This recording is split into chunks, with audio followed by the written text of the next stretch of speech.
Hey, hey everybody. Just gonna wait for people to show up. Little Saturday live stream. Schedule's been crazy, so I haven't been able to keep up the regular output that I want. Um, and we'll see. This week on Tuesday, hey, I'm going to this amazing event, which I'm so proud to be going to, including a panel that I'll be doing with Dr. Cornel West, who's, of course, one of my heroes. And I got to say, this month, man, um, between interviewing President Lula in Sao Paulo and doing this panel with Cornel West in Harvard, it's incredible. It's an honor. Go Des Moines. That's awesome. I am so excited. Oh, it's good. I always love when people are able to catch it for their first time. Greetings back to the UK. A lot of greetings to Des Moines. We are counting on you to carry that for Bernie Sanders. And what's up, Spain? As I always say at the outset, because YouTube is anti-independent media, what helps us, drive this channel and keep everything going, which is incredibly important for the growth of the show and, keeping everything moving on the YouTube end, is hit me with super chats during this live chat. And usually it's, like to get between $300 or $400. And so if you can, definitely hit me with a super chat. Super important. Help us keep this going. And then also, of course, first and foremost, become a patron. Patreon.com/TMBS. That's how this whole thing happens. That is 99% of it. It's your memberships. That's how we do this incredible content and facilitate these amazing people like Milton Alamati, as an example, or interview brilliant analysts like Malika Jabali or Anna Kasparian or Bill Fletcher Jr. or Adolph Reed or Adom Ketchiachu or Crystal Ball or, so many amazing people. Brandon Sutton coming through. I can't possibly name all of them. Next week, Tuesday's show will be a little different because I'm going to be at Harvard. Missy, thank you so much. I really, really appreciate it. I'm honored, and thank you. Next week, I'll be at this event at Harvard, which I will be live streaming on my phone with Cornel West. The sound, bear with us. It's not going to be perfect. It's going to be pretty grassroots, but I will get a stream going for that panel, which I'm incredibly excited about. And then we're going to do TMBS Friday night with a couple of amazing guests that I'll announce soon. There's still a handful of tickets left to the Bell House live show February 7th. And now available, I'll be tweeting out later, April 3rd in Austin, Texas, we're doing a live show with Anna Kasparian and maybe one other amazing guest, but definitely Anna. And tickets will be available for that as well. And you can find everything, including merch, at tmbs.fm. Okay, enough with all that. Hit the super chats. All right, let's talk. Okay, so, and thank you for that one. I appreciate that so much. Joe Rogan endorsed Bernie Sanders, and I love you all back. I love you back. And that's an objectively good thing. The best quote that's come out about this so far is Congressman Mark Pocan, who is one of the only LGBTQ members of Congress. Can you do a segment about the generational divide and the fact that many older voters fear change and overtly trust government to their detriment? Yes, I think we need to figure out a smart way of talking about generational politics, because I usually think generational politics is still really fundamentally, sorry about that, a reflection of class politics. So, I don't like intergenerational warfare, and I could tell you as an example, there's people in my own family who, and this is really difficult, are in incredibly dire and serious circumstances because of inequality, because of how we've gutted the social infrastructure of this country. So I want to, talk about it in a thoughtful way. Hey, love you back, squirrel. Thank you. At the same time, obviously it tracks. And, particularly with, white baby boomers, you have a generation of people who were economically and socially set up to thrive in a Keynesian-backed economy, an economy where people really could, sure, put in some work, but go to get some type of advanced degree or even undergraduate degree, graduate with zero debt, and be guaranteed a well-paying job. And then they proceeded to back a series of Republican and Democratic policies for decades, starting with Jimmy Carter, but of course advancing through the Reagan years and then through Bill Clinton, and then another acceleration under George W. Bush, no reversal under President Obama, and a new acceleration under Trump of gutting the social infrastructure and radically increasing inequality and poverty, and letting capitalism run amok across the globe. So there is a generational dimension to this. All right, back to Rogan. And everybody knows I'm always trying to balance responding to super chats with keeping a line of thinking going, so some coherent thought comes out of this. But generational politics: boomers are hippies who gave us the Nixonian silent majority. Generation X are nihilists who leftists or libertarian, in my experience. That's interesting. I don't know. There's a range. So Joe Rogan endorsed Bernie Sanders. Mark Pocan, who's a really good congressman from Wisconsin, he's one of the only LGBTQ members openly in Congress, said, to paraphrase him, he just had a great quote where he said, in my experience, the more people that are supporting you in campaigns is a good thing, right? So there's some basic level that a lot of the disingenuous performative outrage about this are coming from a couple of different, impulses. One is just pure cynicism from the supporters of candidates like Elizabeth Warren. And obviously, if Joe Rogan was like, Elizabeth Warren is fucking smart, they would love it. And of course, these same people were all, Yaz queening Hillary Clinton on Howard Stern. Now, Howard Stern's great. He's hilarious. He's a broadcast legend. Howard Stern, in the course of his career, has said stuff infinitely worse, if you want to think about it in those terms, than anything like Bernie. Thanks for saying, thank you so much, Jesus. And I will get back to the Jeffrey Sachs question in a minute. So, we can safely discard that. It's a contingent of people, obviously, that have no critique. It's all disingenuous. And of course, they don't care about, as an example, the New York Times having an infinitely more devastating effect on society, right? Thank you so much.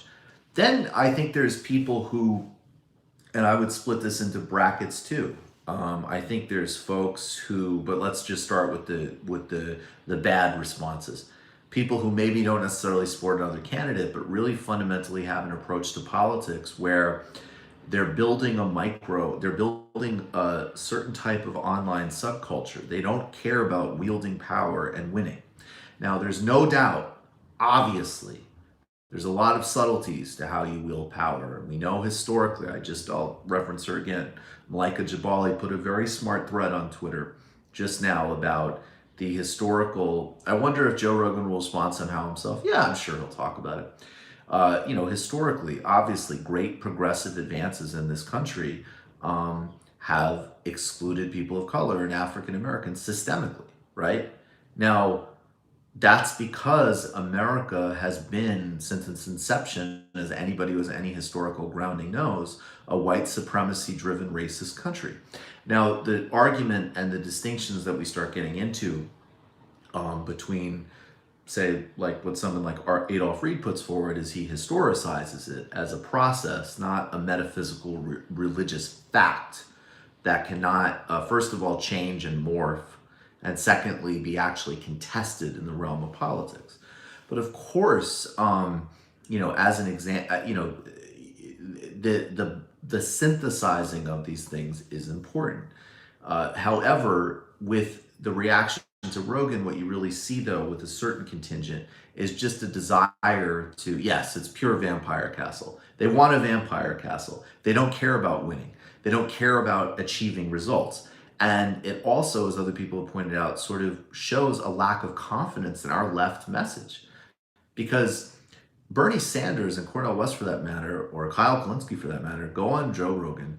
They advance a clear no compromised, excellent progressive agenda, which advocates for economic justice and social rights for all, period, full stop. And it also introduces an audience of many people who are open and inquisitive and want to engage with ideas. And that's, of course, one of the things that's great about Joe Rogan's podcast and one of his talents as an interviewer. Now, and we all know, of course, that's, look, it's appalling and a train wreck when some trash burger is on his show, including some people who I don't even want to name because fuck them, are, promoting their bigoted, toxic ideologies. Now, then there's, him in terms of having people on with good politics. There's people, Matt, I'll come back to that. There's people with good politics, and then there's also just a lot of content like interviewing a great journalist like Michael Pollan on hallucinogens. From an internationally interested viewer, can you get Yang on for an interview? America needs Bernie, the world needs Yang. I don't really see how the world needs Yang. Do you think Nina will be a VP candidate? I've seen people talking Tulsi, but her embrace of Modi concerns me. Yeah, I'm for that reason. I mean, I would definitely not pick Tulsi as a VP. I've always said I really hope Nina Turner is Bernie Sanders' running mate. I doubt I'll interview Andrew Yang, maybe after the presidential election. I think Bernie should put him in charge of some type of UBI task force or make that offer. I think some of those issues are interesting and worth talking about. UBI, if it's an add-on to things like Medicare for All and a federal jobs guarantee, is interesting. As a substitute, it's I'm trying to be diplomatic, shockingly non-comprehensive and totally insufficient. And I've covered Yang in that way. So, and then I think there's, people who want to make some, good faith critiques, and that's fine. But again, it's not, we're trying to win an election. And not only are we trying to win the election, the other thing that's very interesting is that there has been a lot of conversation, rightly, about off-ramping people from extremist reactionary ideologies. And that's actually still one of the reasons, I have this book that you'll be hearing a lot more about. Do you think Bernie will pardon Trump if he wins? I sure hope not. And I don't think so, actually. So that this book is still about, it's larger, but it still uses the case study of the intellectual dark web. Now, of course, the intellectual dark web has basically disappeared as a kind of intellectual self-branding exercise, although some of these guys are still individually very powerful, and obviously Joe Rogan is still associated with it. But one of the reasons that I did that in the book was because I did want to look at people who I would argue are at times and often conduits for people into far-right and extremist messages. And the question is, how do you actually off-ramp them? And part of the obvious answer for how you off-ramp them is you give them a compelling alternative vision that doesn't flinch for a second, of course, against battling and destroying every form of discrimination and bigotry, and then also has a large societal and economic vision which has stakes for the 99%. That's still good terminology. So Bernie Sanders, Cornel West, going on that program has done more, to the extent that that program could be a conduit for toxic ideologies, has done more than a million moralistic hand-wringers talking about it. Just like that. Rogan's basically a magic megaphone that reaches 7 million people, and that someone refused to use that megaphone because a Republican used it in the past, leaving it to only the Republicans to use moving forward. Of course, look, then it gets back to a very, very basic thing, which is just rejecting that or talking about not legitimizing it is just stupid and not in accordance with reality. It already is a legitimated massive platform, and you have to contest and be on that platform. And of course, there's all the other advantages, which is that Joe Rogan is open to some really great ideas, that he's expressed an enormous amount of compassion and decency and open-mindedness on immigration, on healthcare, and in terms of opposing war. So, of course, you need to engage in it. Why are people mentioning Warren and political cabinet when Mass as a Republican governor? Doesn't this making it impossible even if we wanted it. Well, there could be a special election, but that's a good point. People are still ripping Bernie for apologizing to Biden, but it seemed like that set Biden up to go after him and Bernie to hit him on a back double. Yeah, I actually agree. I think getting worried about, look, I'll say it. I think Biden and his kid are corrupt. Obviously, the whole system is corrupt. My God, look at Cenk's opponent and her voting on the housing bills. And everybody's taking corporate campaign contributions. It's structurally corrupt. But worrying about the semantics would distract from hammering on Social Security. So I actually think in that case it was very strategically sound of Bernie. However, of course, I want to make sure, I don't like the tendency of leaving people out, in the cold to an extent. And Separate Teach Out is great. Her column was excellent. We need to have her back. But I think it was correct strategically. Did you see the clip of Shapiro commenting on Rogan? I just want to pound his booty and no, I did not see that. I'm an hour 3 of a 14-hour road trip to Iowa. Awesome. Yes. Have you seen Navarro's Bernie Corbin analysis? No, I haven't. That sounds interesting. I'm going to see if I can find some time to check that out this weekend. So, the bottom line is that, and of course it's being misrepresented in social media. Obviously, Rogan's platform and he himself are infinitely more complex and messy than people trying to put forward want to own. And in fact, in terms of reality, in terms of dealing with a modern electorate, that sort of mix of impulses and gestures and some excellent impulses and some at times awful reactionary impulses, other times frankly also entertain the fact that they're right, we're wrong about certain things, having some humility, just canvass New Hampshire for Bernie, go. This is the terrain to fight for the actual center, right? The center is not, although it is elite overrepresented, but it is absolutely not reflected by affluent, overeducated people who have some social moderation but are economically elite. And we've been fed that narrative for so long. It's bullshit. It's contradictory to all the data. And you want to talk about, again, let me just read this and I'll finish my point. They treat Rogan's 5 million subscribers as all having the same views on all issues. This is ridiculous. HR's mistake was to label people with diverse views as deplorable. Well, look, that was a mistaken speech, though. To be fair to her, she was talking specifically about the alt-right neo-Nazism. And obviously, you need to be totally clear about condemning that. But of course, look, I have met people, and I think that people really need to understand this and why, again, when I compare them to Oprah, I don't mean it in a pejorative way. There was a period of time, do you like blonde or brunettes more? Well, I would have to say I'm brunettes. It's a funny one. Shout out to Brianna Joy Gray for her statement on Rogan. If we're willing to reach people who aren't where we are at, we will always lose, and we don't need to compromise our values to do this. Oh, Brianna did such an amazing job. She's incredible. She's so awesome. It's so cool. I'm glad she's done so much good work on this show. She's a great friend. She's doing it for Bernie. She deals with so much trash and bullshit from so many disingenuous, awful, corporate self-interested, or in some cases just stupid people. She's great. She's really great. So yeah, the bottom line is that I've met people from multiple walks of life who like Joe Rogan, and even people who don't even necessarily like him. What is your view of the place of Bernie Sanders in fighting anti-Semitism and the misuse of the term? Well, it's incredibly important, and of course we're going to see that classic right-wing fusion, just like we saw in the United Kingdom, of the most actual, in terms of reality, anti-Semitic forces in society attacking somebody because they don't support Israel as an apartheid state. They recognize Palestinians are human beings, and then other people suggesting that any kind of honest conversation about what Israel is automatically anti-Semitic. So we know the smears, we know the lies, we know the playbook. Do you think Bernie would do anything in terms of prosecuting war criminals from previous administrations? No, I find that pretty doubtful.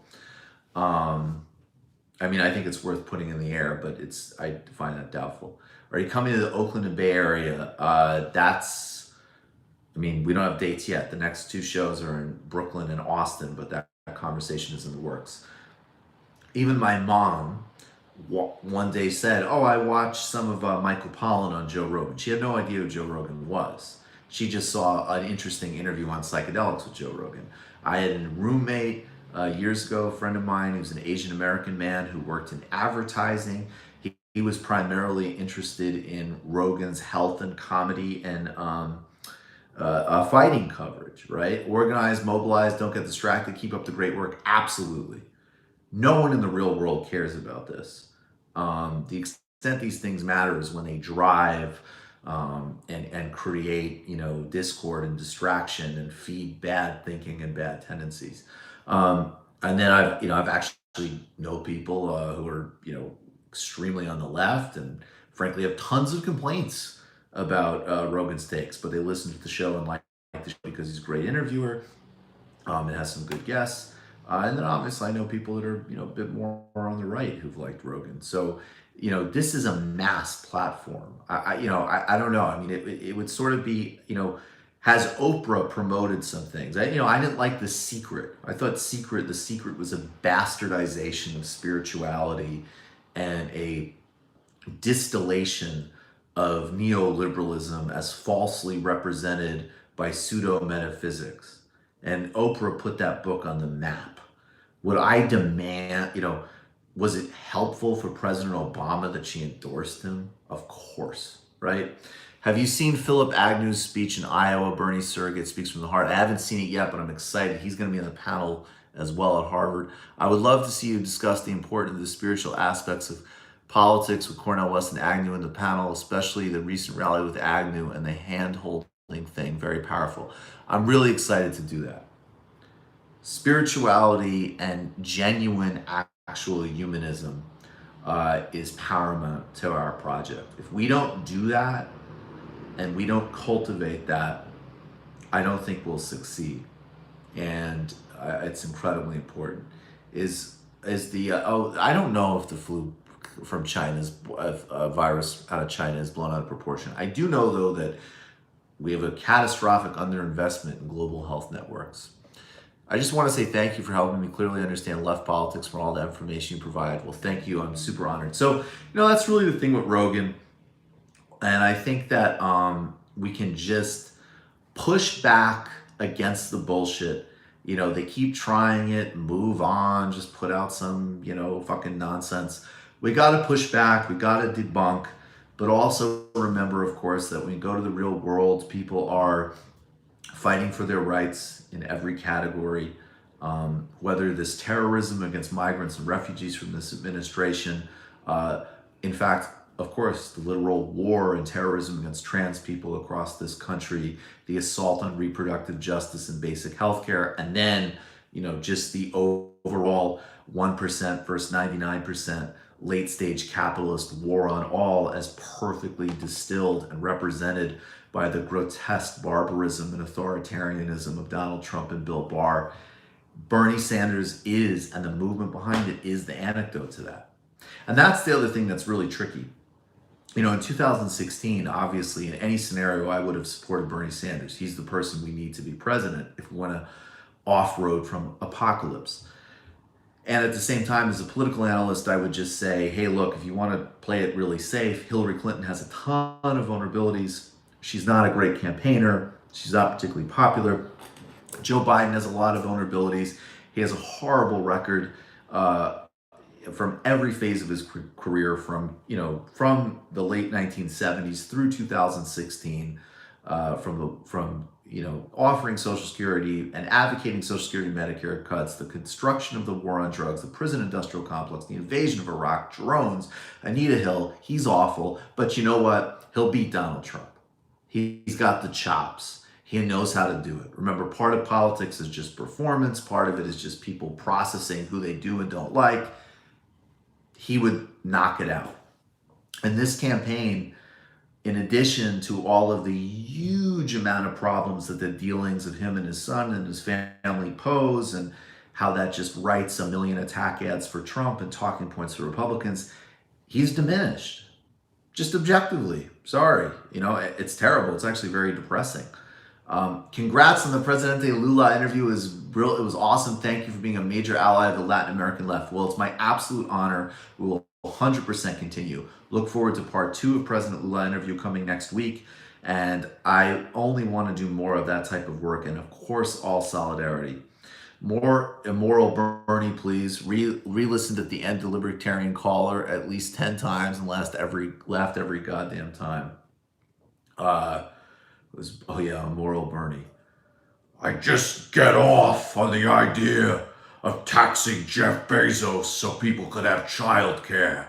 It's the sheer immorality of somebody who had to work hard to create their own fortune and just taking away all of their labor and fruits to give it to other people who haven't done a fucking thing with their lives. It makes me hard. The other one I still really like too is just the Trump, Bernie doing a Trump, getting out there, just wandering Dolezal, everybody. Wandering Dolezal, because she said she was Native American. That's what she said. And she had the powwow chow, but the whole thing is a mess. So that's why we call her Wandering Dolezal. Wandering Dolezal, everybody. I gotta say, it's amazing. After all that garbage that Warren and her campaign trying to smear Bernie, I think it's helped. I think that her smearing of Bernie was the most helpful thing that Warren's ever done for the movement. Driving back to Minneapolis after knocking on doors for the last 2 days, awesome to get offline and volunteer. 9 days till Iowa. Let's do this, people. Yes, absolutely. Get out there.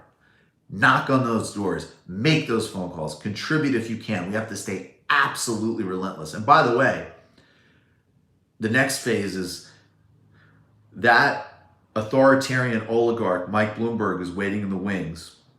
A bottomless amount of money. The elite is going to go to war. They're going to try to subvert the Sanders candidacy, and we need to fight that battle and be ready on Bloomberg. As ridiculous as that is, we need to be ready.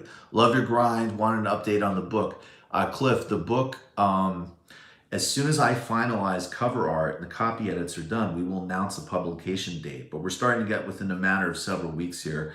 And I'm going to start doing videos about it on this channel, live streams, and also some streams about it and videos about it for Zero Books channel, which, by the way, that's another great channel you should go subscribe to and become a patron of Zero Books and Doug Lane. And of course, you can see a lot of Harvey K and Ben Burgess videos over there. So a tremendous amount of great work. Tom Perez announced the DNC committee with a bunch of anti-Bernie people. What are the implications and how should we respond to this? Well, we need to respond by highlighting and exposing it right now and giving them a lot of heat. Impression request. Hillary scrolls through Tinder. I'll get to that and the Jeffrey Sachs question in a second. That's number one. The other thing is, like, guys, this is why I've always been saying, this is why I never really indulged in this like fantasy scenario with Warren. Okay, we need to win and win definitively enough that there can't be bullshit at the convention. So Bernie Sanders and this movement need to not only win, but like they need to win. And I think, look, and I'm being the most optimistic here, but let's just say, Iowa, New Hampshire, will you collab with Hassan Piker again? Definitely. I like Hassan, of course. Are you familiar with some of the valid criticisms of Lula and PT, and can you relate some of it? No, I think that that's mostly boring and way overexposed in English language media. I think to the extent there are valid criticisms of PT and Lula, the more interesting thing is to look at strengths of left-wing governance by global capital. And, there at times is a valid critique of the left that they only see what do you think about the YouTube algorithm favoring mainstream media? Well, terrible. Of course, I don't like it. That's why you gotta become a patron, like and hit the bell, and spread the word. Hey, see you on the 7th. Want anything from Ukraine? That's awesome. Coming to the Bell House from Ukraine. No, just come. Brooks Kasparian 2028.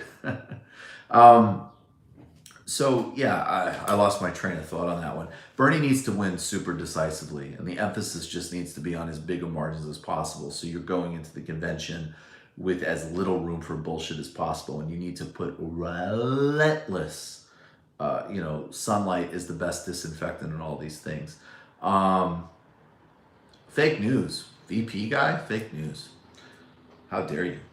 Um, In addition to that, Jeffrey Sachs, look, Jeffrey Sachs obviously was terrible and extremely harmful in Russia in the 90s, as were, of course, Wall Street, World Bank, IMF. But for several years now, he's been clearly trying to push a very different type of politics. And so it's good. My favorite Wu-Tang member is Method Man. Uh, and then Hillary looking through Tinder. It's like, let's say he doesn't look like he has the balls to have a child trafficking ring. You should interview Peter Joseph, Hart from Portugal. Oh, okay, yeah, I'll check that out. Could we see we see Biden jumping in if Biden loses Iowa, New Hampshire? I don't know what you mean by jumping in. I mean, he can't run. Um, I don't think. Well, look, I think first of all, already behind the scenes and through media. Thank you, Sarah. Obviously, Bernie's trying to undermine Sanders. Obviously, Obama's trying to undermine Sanders. I don't think that he will. I think he wants to preserve some capacity in terms of his brand. I don't think he will want to speak out that much directly against Sanders. YouTubers used to be much better on trans issues. Let's not give corporate stanchists a leg to stand up on. Being woker than thou. Rogan doesn't get trans people, doesn't mean his endorsement isn't meaningful. And again, the other thing too is that, of course, that's the road to changing views on trans people's rights. And voting is the most material, that's it. Voting, like, he's endorsing a candidate with by far the best record and policy on trans rights. Has Sam completely ruled out a libertarian run? I don't know. Invasion Day, Australia changed the date. Australia Day changed the date. Which date?